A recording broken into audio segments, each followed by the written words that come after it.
So, hi guys! Ayan guys, nagluto kami ng pansit. Ayan ka.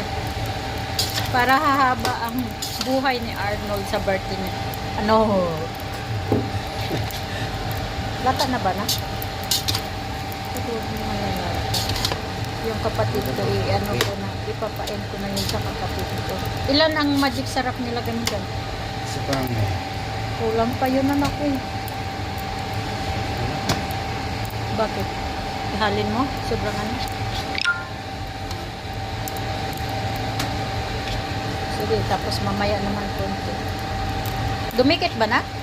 hindi Ayan, naman guys. kasi info number 1 lang. Oo.